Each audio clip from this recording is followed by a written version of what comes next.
Hey guys, welcome welcome back to my channel. तो ये video काफी ज्यादा इंपॉर्टेंट होने वाली है फॉर दोस्त जो कि 10th से 11th में आए या 11th से 12th में आए।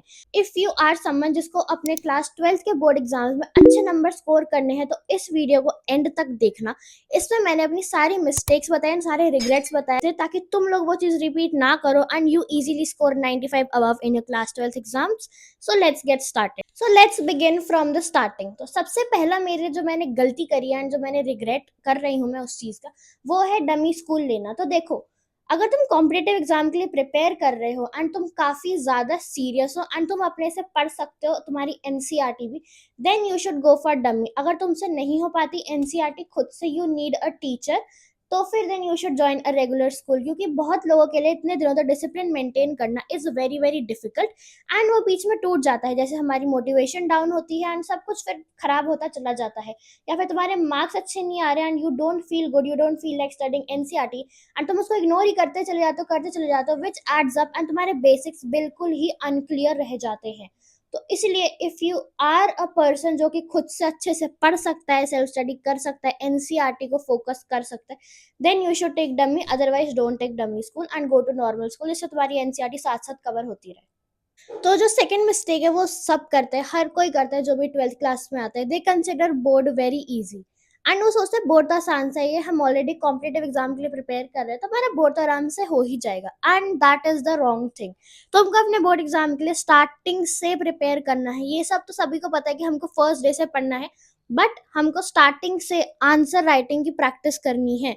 अगर तुम लोग लास्ट के लिए उसको छोड़ दोगे ना, तो ट्रस्ट में तुम लोगों में से किसी का भी अच्छे से बोर्ड एग्जाम नहीं जा पाएगा, क्योंकि answer writing is a thing that can elevate your marks. तुम्हारे मार्क्स और परसेंटेज बहुत अच्छे खासे इंक्रीज हो सकते हैं। एंड देन जब लास्ट का एक महीना रह जाता है तब तुमको एंग्जाइटी होती है कि मैं आंसर कैसे लिखूं, क्या लिखूं, मतलब मैं कैसे प्रेजेंट करूं। एंड ट्रस्ट मी, मैं इससे गो थ्रू हो चुकी हूँ तो मुझे पता है भाई कितना स्ट्रेस होता है।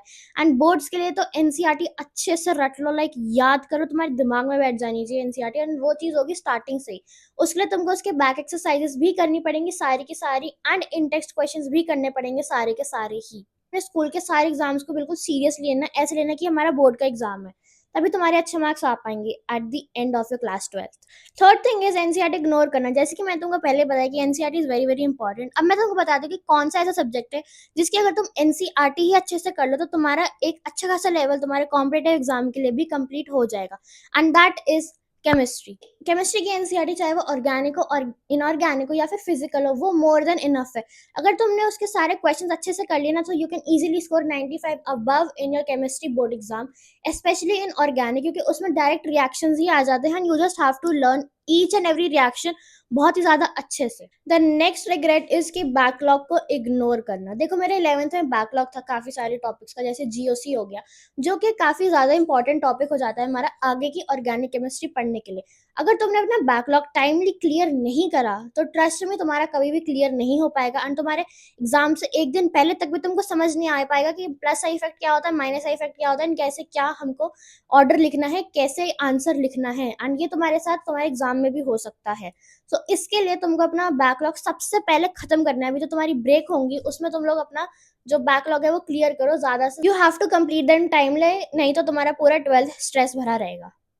यस, जो तुमको बिल्कुल भी नहीं करनी है वो है सिर्फ लेक्चर्स देखना। मैं तुमको बता रही हूँ, अगर तुमको लग रहा है कि तुम लेक्चर्स देखे जा रहे हो, हाँ हमारा क्लियर होता जा रहा है, तो ये सबसे बड़ी तुम्हारी गलत फहमी है। क्योंकि जब तुम लेक्चर्स देख रहे होते हो तो तुम सिर्फ देख ही रहे होते हो, तुमको कुछ समझ में भी नहीं आ रहा होता है जब तक तुम अच्छे से उनके शॉर्ट नोट्स ना बनाओ एंड सारे क्वेश्चंस ना अटेम्प्ट करो खुद से।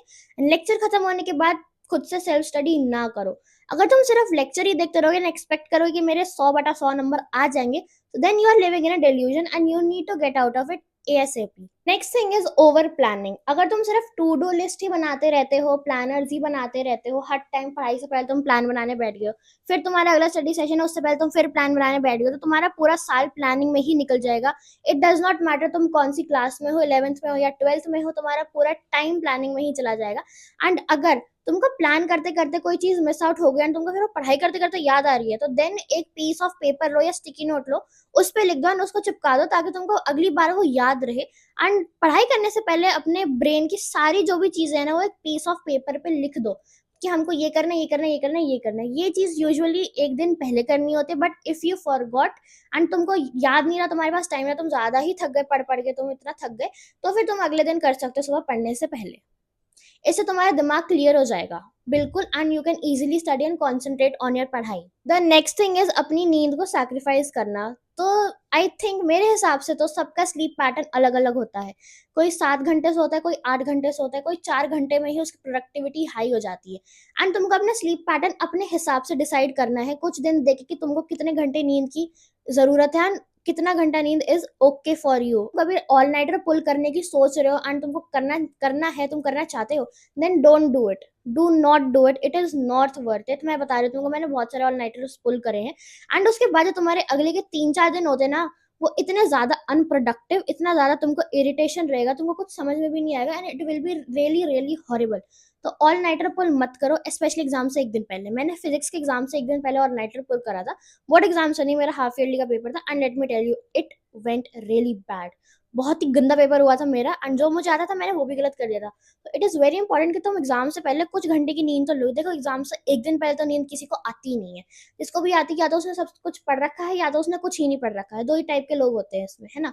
तो अगर तुमको एग्जाम से एक दिन पहले सोना है, तो मेरे को तो 3-4 घंटे ही नींद आती एग्जाम से एक दिन पहले, उससे ज़्यादा मुझे आती भी नहीं है। तो अपने हिसाब से तुम अपना अपना स्लीप शेड्यूल फिक्स करो एंड उसी सेम टाइम पे सोना उठना स्टार्ट करो। It will really improve your memory, let me tell you. The next and the very important thing is कि अपने आप को किसी और से कंपेयर करना। यू डोंट नो कि वो बंदा कितना पढ़ रहा है, कितना नहीं पढ़ता daily, and you don't have to compare yourself, क्योंकि सबकी जर्नी अलग अलग होती है। अगर तुम अपने आप को कंपेयर करोगे तो तुम अपने आप को सिर्फ उदास ही करोगे और कुछ बात नहीं है। And the next thing is that you don't have to be over confident as. अगर तुम्हारे किसी टेस्ट में अच्छे नंबर आ भी जाते हैं तो तुम लोगों को ओवर कॉन्फिडेंस में अपने आगे के सारे टेस्ट खराब नहीं करने हैं। स्टे हम्बल एंड अपनी प्रिपरेशन को जो है तो अच्छे से चुपचाप करते रहो, ना ही ज्यादा खुश हुआ करो, ना ही ज्यादा उदास हुआ करो। नेक्स्ट थिंग इज रिवीजन को इग्नोर करना। Revision is very very important. अगर तुमने केमिस्ट्री का चैप्टर पढ़ा एंड देन नेक्स्ट हफ्ते तुमको याद ही नहीं है, देन उसका फायदा क्या हुआ पढ़ने का, है ना। तो तुमको रोज रिवाइज करना चाहिए जो तुमने पढ़ा है उसको। तो एट लीस्ट अगर तुम स्कूल जाते हो डेली तो स्कूल का पढ़ो। Let me tell you an extra tip that school तुम रोज जाओ, चाहे तुम 11th में चाहे तुम 12th में।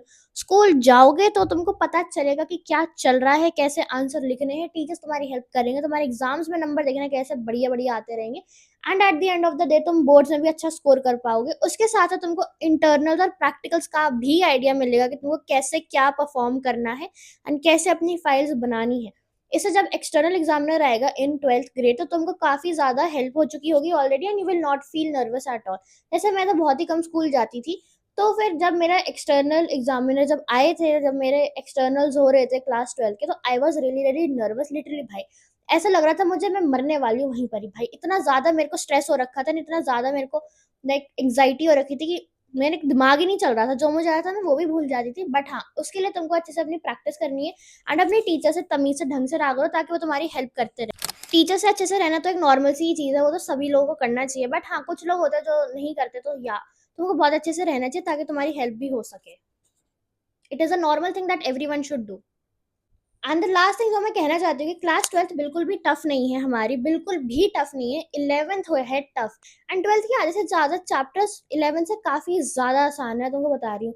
इलेक्ट्रोस्टैटिक्स तुमको लगेगा कि मुश्किल है, बट अगर तुम उसको पढ़ोगे ना अच्छे से तो you will see that it is just same like gravitation, जो कि 11th का चैप्टर है एंड वो सबसे ज़्यादा आसान चैप्टर है इलेक्ट्रोस्टैटिक्स। मैं तुमको बता रही हूँ ज़्यादा इंपॉर्टेंट है।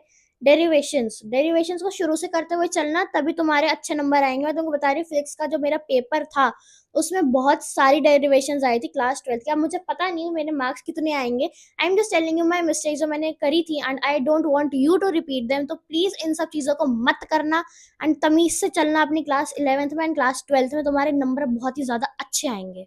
सो yeah these were the things that I wanted to share with you all, क्योंकि it is my duty to guide you on the right path. अगर तुम मेरा चैनल देखते आ रहे हो या तुमने नहीं भी देखा, तुम्हारी पहली वीडियो है ये, तो इट इज़ माई ड्यूटी कि मैं तुमको बताऊं कि क्या करना चाहिए और क्या नहीं करना चाहिए, ताकि तुम लोग सेम मिस्टेक्स ना करो एंड तुम बाद में उदास ना हो। So yeah that is it for this video. If you like it, don't forget to like this video and subscribe to my channel for more study related content. And अगर अपनी कोई भी दिक्कत है, कोई भी तुमको क्वेश्चन है, तो तुम नीचे कमेंट डाउन कर सकते हो। And if you are ready to slay your class 12th exam or class 11th exam, do like this video and subscribe to my channel and also follow me on Instagram for more updates. Bye and take care and all the best.